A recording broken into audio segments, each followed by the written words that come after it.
Hey guys, so this is just another game I played against somebody that I play usually at work. The guy's probably around like 1500 strength. Um, he's pretty strong. He fell into an opening trap here, and it's not really a set opening trap that's studied. He just played a really natural looking blunder, and I'll show you what that is in a second here. Um, Ignore his provisional rating of 300. He has a 400 beginner's rating on chess.com because he's never played daily games, but once more against me, and it was unrated, so he didn't lose any points.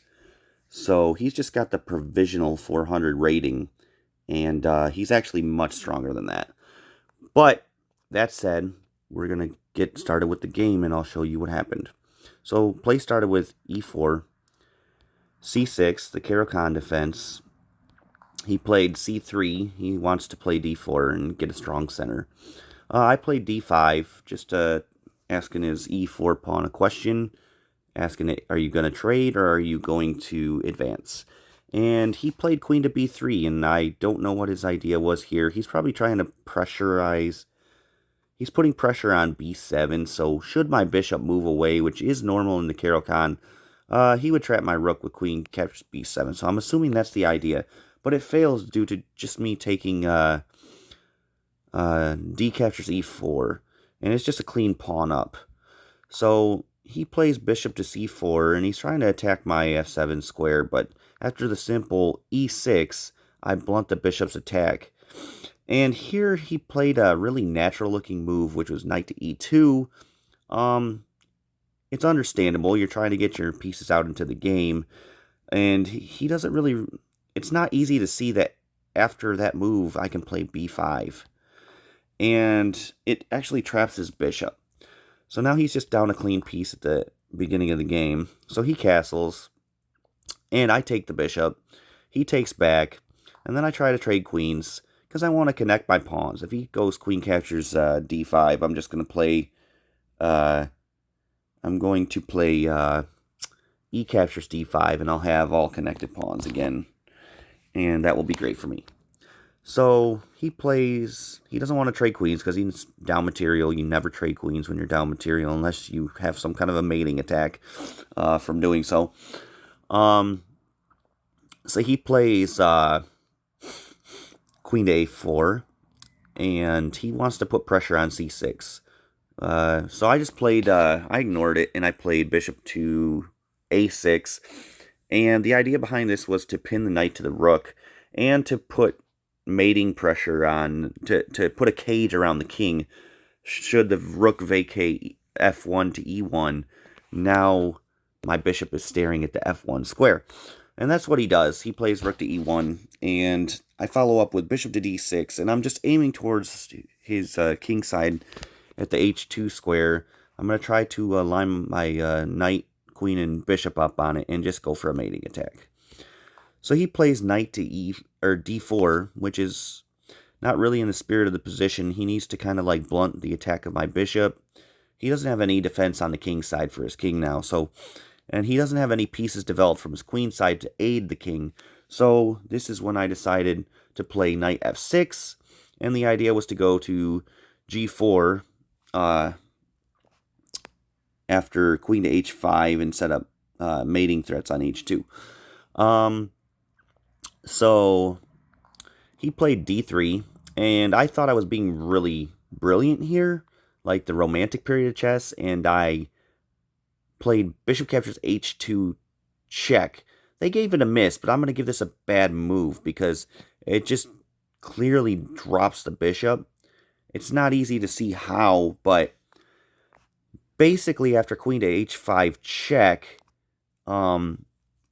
black has king to g1. Now, if it's important to note that if king to g3, I have now queen to g4 check, forcing the king back to h2, and then I would have had queen to h4 check, forcing the king to g1, and after that, I would have played knight to g4, and queen to h2 check, followed by bishop captures d3 check, would have forced mate. So, he should have captured the bishop. And instead, he played king to h1. After capturing the bishop, if I would have played queen to h5 check, he had actually the great move king to g1.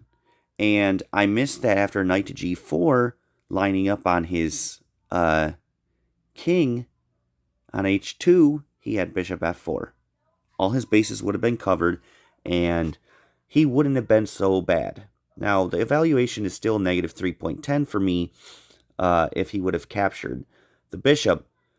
So I was still clearly winning, but it would have given him better chances. But it was hard to see, and it looked like he was just going to be mated if he took the bishop.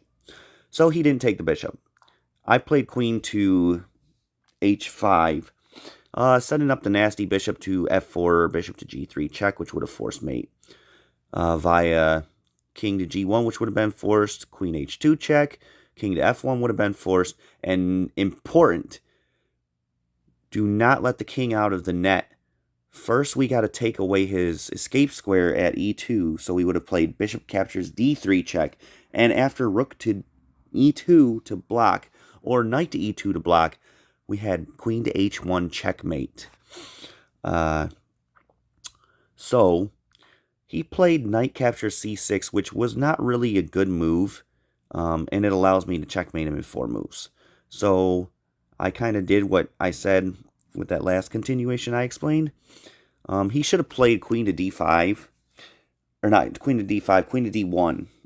And after knight to g4, the same mate threat was unavoidable unless he gave up his queen. Queen captures g4, queen captures g4, and then after king captures h2, queen h4 check, he can move back to g1, and he's not getting mated, but he's down a queen for a minor piece, so it would have been losing for him anyway.